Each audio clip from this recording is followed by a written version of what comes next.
Sam Draper. That game, Adelaide versus Essendon, went down to the last second pretty much, and it came down to an umpiring decision.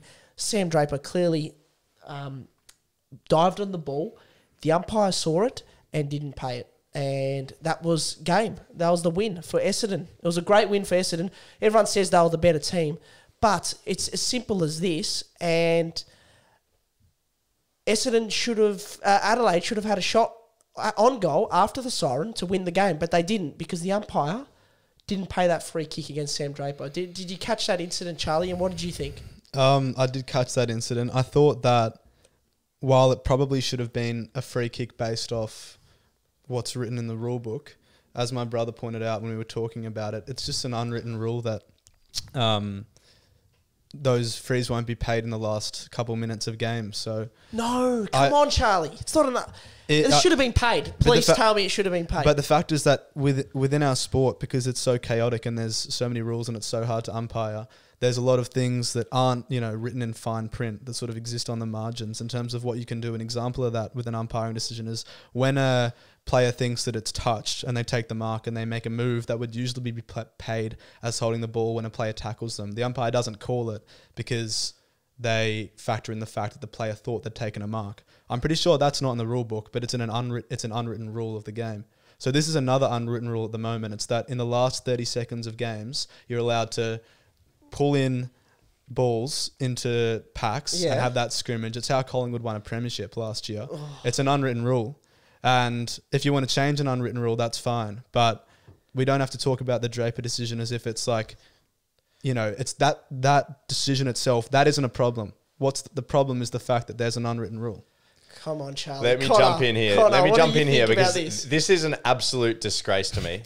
No, I'm serious. This is a disgrace. This incident, and it's happened again. This is about twice in 3 weeks. What Charlie's saying or what happened on the weekend? Teams losing the game because of some ridiculous umpiring decision within the last minute of the game. This happened within seconds. It wasn't that ridiculous in the AFL. But he dived on it, Gilly. Yeah, but did the AFL say it was the wrong decision? Yes, they did. They released a shocking statement, in my view. They said it was the wrong decision, but in the moment and the process that the umpire took to make his decision, that was correct. So in the moment, the umpire thought that one of the Adelaide players had kicked the ball under Draper. Yeah, no, and that was. But this is a disgrace, and this brings us back to the captain's challenge topic that we brought up a few weeks ago. Whether you want to do that or not, but we can't keep having this. I think don't umpire the game differently in the last 2 minutes than the rest of the game. No, absolutely it's an don't. Absolute disgrace. I agree, Connor Kennedy, except that this isn't a new thing. This is how Collingwood won a premiership here. It's how Carlton won our finals last year in those close games. I'm not saying that it's a good thing, but I'm saying that to pretend that it's suddenly become a thing in the past couple of weeks is a complete fallacy. This has been the case. I never pretended that it's suddenly become a thing, but if it's always been a thing, let's stop it now. Okay, just because it's always been that way doesn't mean we have to keep putting up with it. I agree with you on that point, except I think that this whole incident is an example of why a captain's challenge would not be a good idea, because the fact that the AFL's already admitted that there's that murkiness in the umpire's decision, technically it was the wrong decision, but they're happy with the umpire because he thought that in the whole, storm of limbs there, it was understandable he'd come to that, conclusion. What I'm saying is that it's so chaotic that it's clearly a kind of something that you can't really judge. It's not like that could go upstairs and then a third umpire could say, yeah, that's ball.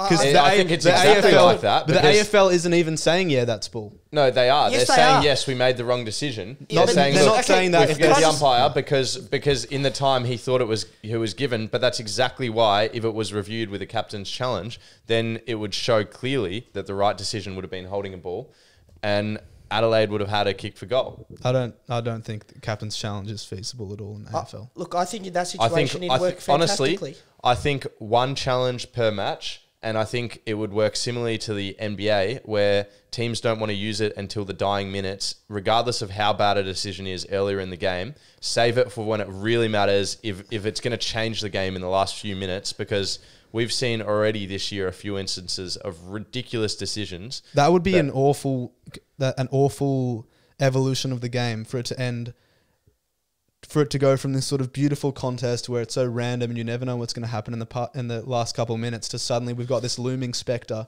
of, we know that a team is going to challenge in the last 5 minutes. They're going to challenge some sort of decision. We know it's going to happen because they're going to want to use it and take advantage of it. And so we're going to get to the last 3 minutes of a really tense game. Everyone's so enveloped, and we just know there's going to be this decision, and it's going to distract from the play itself and the beauty of the game. I think it'll add to it. Let's look at other sports. You think it'll add to it, and that's just a complete difference between our opinion that we're just going to have to come to terms with, because as you said on this podcast, you think your favourite parts of tennis and your favourite parts of cricket are when they have the Hawkeye come in and when it's DRS. And I say fair enough, but my favourite part of sport is the sport.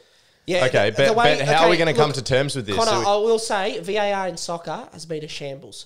So there's been sports where it's come in, technology, and it's ruined the game. Okay, so make it good. If it's shit, we don't want it. The process of how it all works. Yeah, and right now, the goal review system is shit. Exactly. It is a disaster this year. It's an absolute disaster, the goal review system this year. In what sense? I wouldn't say there's been something. They're reviewing all sorts of unnecessary goals. They're holding up play all the time. All right. Okay. So the fact that you think that, don't you think that means that it would be quite hard and probably not a good use of resources to spend time working on a captain's challenge system when we can't even get a goal review system? Yeah, right? Well, absolutely not, question. Because it would be one per game, and it would only be when a team decides it to be. Not but it would the be far more. It would be far more complicated in terms of making those decisions, because you'd be making decisions about holding the ball and all these really complex decisions. It's different to sort of just goals, that whether it gets touched or whether it hits the post or not, which are concrete things.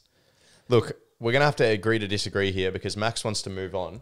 But we got some big other stories to talk about. We can finish this discussion later, either verbally or physically. I don't mind.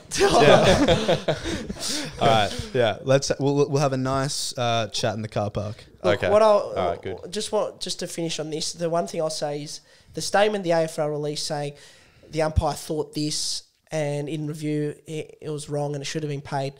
I don't care what the umpire thought. He stuffed that up, and that's it. Like, let's just make it clear. And they're so protective of the umpires. They're allowed to make bad decisions. There needs to be an acceptance and a general thought in the AFL circles, within fans, within every level of it, that umpires will make bad decisions, and it's completely normal. Let's not be afraid to say that umpire made a bad decision. They make bad decisions. That's fine. It's not like you're hurting someone by saying it's a bad decision. That's just the new level. Umpires are scared to make the calls in the last couple of minutes that are going to decide games. They need to have the courage to do it. Right now, they don't.